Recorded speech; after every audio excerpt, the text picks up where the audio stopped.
Olá, meus queridos irmãos e irmãs, graça e paz da parte do nosso Senhor e Salvador Jesus. Estamos chegando ao final de mais um dia, com mais uma oração da noite, iniciando mais uma semana.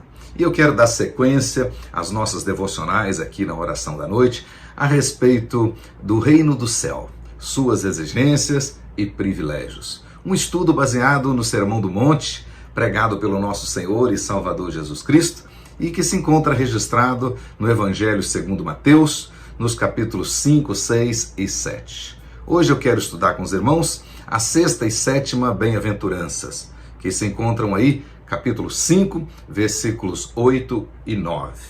A sexta bem-aventurança tem relação direta com a questão do coração puro. E diz assim a palavra de Deus aí no versículo 8. Bem-aventurados os limpos de coração, porque verão a Deus. Os limpos de coração, aqui nesta bem-aventurança, são os que buscam a sinceridade, a transparência, a boa consciência, os desejos puros, as intenções corretas, as motivações santas, abominam o engano, a mentira e a hipocrisia. Limpos de coração indicam principalmente singeleza de mente, propósitos e motivações sinceras, puras. É nesse contexto que Jesus está falando. A linguagem bíblica figurada a respeito do coração aponta o coração como centro da personalidade. Entretanto, na avaliação de Jesus, o coração natural, ou seja, o coração ainda não regenerado, no entanto, não é otimista. Na realidade, segundo Jesus, lá em Mateus capítulo 15, versículo 19 e 20, do coração é que procedem os maus desígnios, como homicídios, adultérios, prostituições, furtos, falsos testemunhos, blasfêmias. E como disse Jesus no verso 20, são estas coisas que contaminam o homem. Portanto, é nesse sentido que Jesus está falando claramente que para manter uma saudável comunhão com Deus, é imprescindível que tenhamos um coração puro. Ou seja, ter um coração limpo, um coração puro, é pré-requisito inegociável para esta comunhão que tanto agrada o Senhor.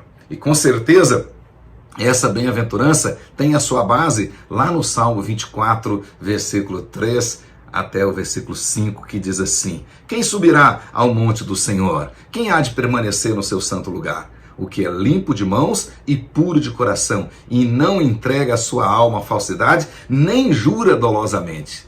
Este sim obterá do Senhor a bênção e a justiça do Deus da sua salvação. Encontra-se também no primeiro livro de Samuel, no capítulo 16, no versículo 7. Lá Deus disse para o profeta Samuel, o Senhor não vê como vê o homem vê o exterior, porém o Senhor o coração. A bênção desta bem-aventurança somente se caracterizará por completo no reino do céu, ou seja, no reino a se consumar, quando nós realmente vivenciarmos um novo céu e uma nova terra. Contudo, esta certeza futura tem que ser vivenciada, tem que ser vista já agora no presente. Para o verdadeiro cristão, nós precisamos já viver agora esta santidade que nós temos certeza que no futuro será plena.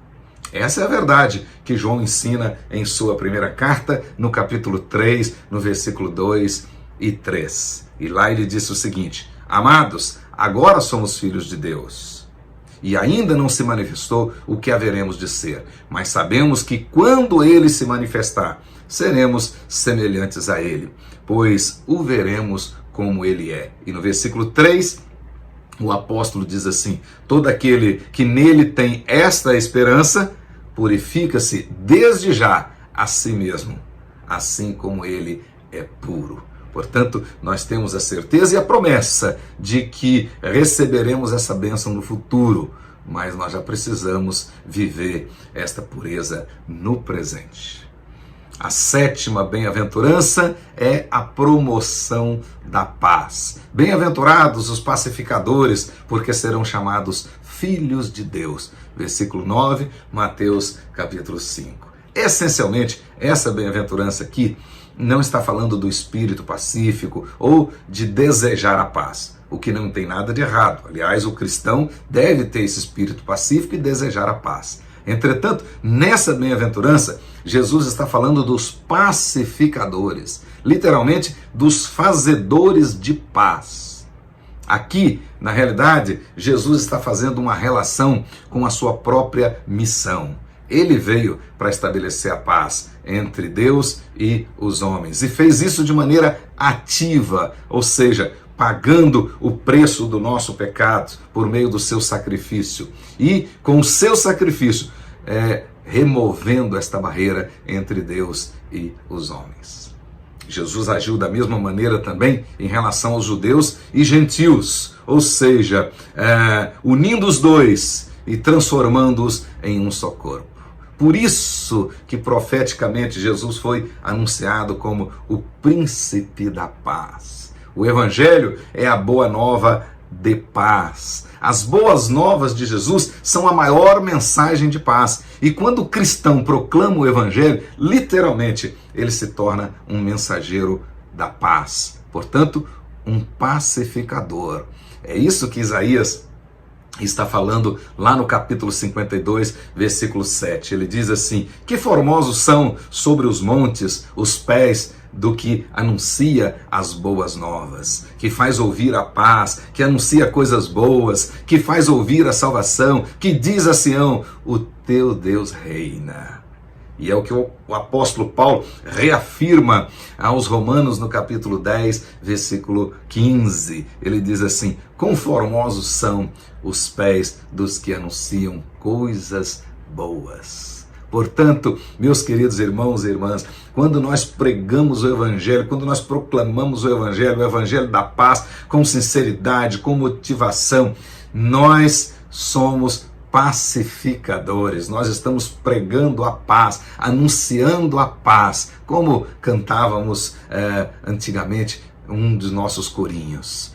Anunciamos a paz. Contudo, a bem-aventurança que Jesus está anunciando aqui, ela não se restringe apenas à pacificação do Evangelho.